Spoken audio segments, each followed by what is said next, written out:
Hi, welcome to Thriller Vault. Join me for an action-packed chase through the streets of London in this heist gone wrong story. This is Rough Justice by Stephen Taylor. The old jewellery shop in Hatton Garden hadn't changed a bit. The last time Danny Pearson had been there was when he was 10, when his dad retired after 35 years in an engineering factory and his workmates had a whip round and he wanted to buy a watch. He'd taken Danny with him, and the two of them had looked through the glass displays until he'd found the one he'd liked. After his dad had passed away, his mum handed the watch down to Danny. He smiled to himself nostalgically. It was weird, the smell of the place, all wood and polish, triggered the memory deep in his mind, as if it was yesterday. Yep, still the same.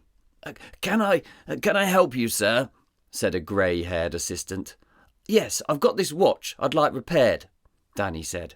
He couldn't be sure, but it was possible that it was the same guy who'd sold the watch to his dad all those years ago. "I can certainly have a look for you.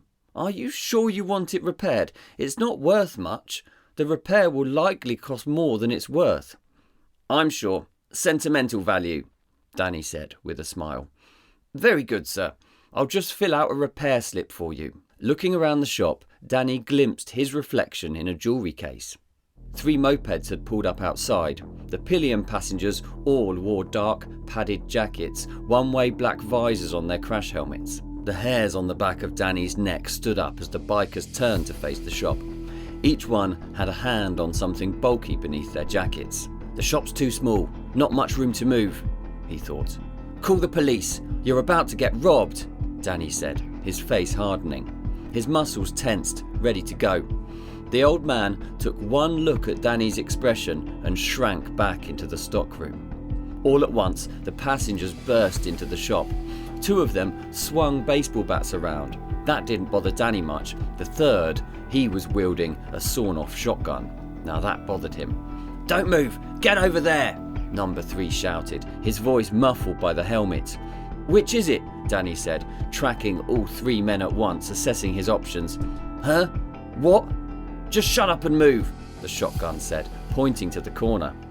Behind him, the other bikers smashed the glass cabinets with their baseball bats, whooping and laughing as they scooped out the jewellery into rucksacks. One came over to the counter and picked up Danny's father's watch, throwing it into his rucksack without a second glance.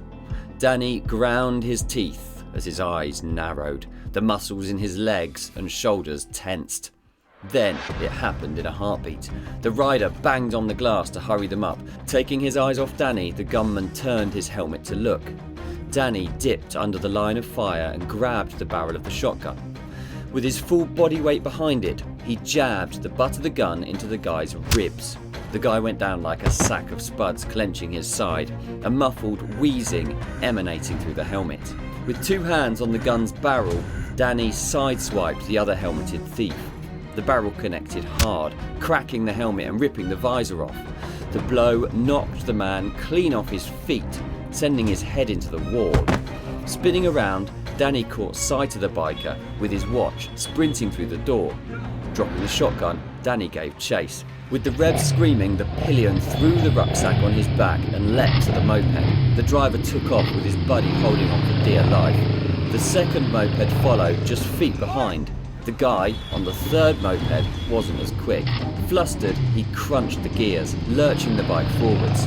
Danny grabbed his helmet under the chin as he passed, pulling him from the bike and throwing him into the jeweller's doorway like a rag doll. Danny pulled the moped upright, hopped on and screamed off after the bikes ahead. The chase wasn't exactly high speed, but mopeds were the thieves' vehicles of choice because they could easily escape police cars in London's heavily congested traffic. The odds were good as the moped Danny was after strained under the weight of the people. Danny gave his bike some revs and gained quickly.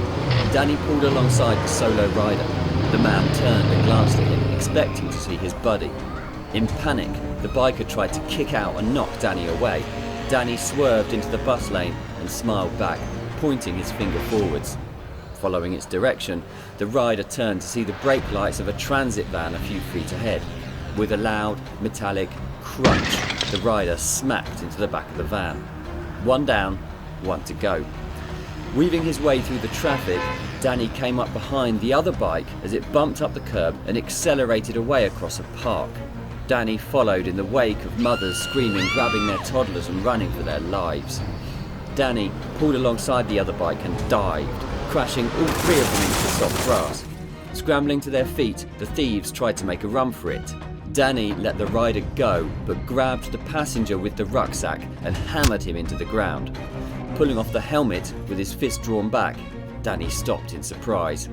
The boy looked to be about 12. The boy looked up at Danny, his lip trembling and tears streaming from his eyes. "What's your name?" Danny said, taking a breath. "Keanu Wicks. Don't hurt me. I'm sorry," the boy said, snivelling. "How old are you?" Danny asked. I'm 13, the boy said. Danny shook his head, grabbed the rucksack and stood up.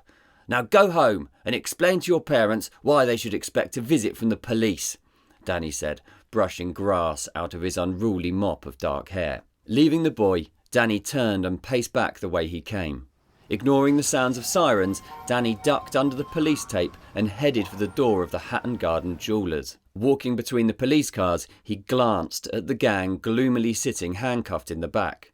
Without their helmets on, he could see that they were all young. Teenagers, a couple early 20s at most. Danny pushed past two officers on the door and dumped the rucksack on the counter.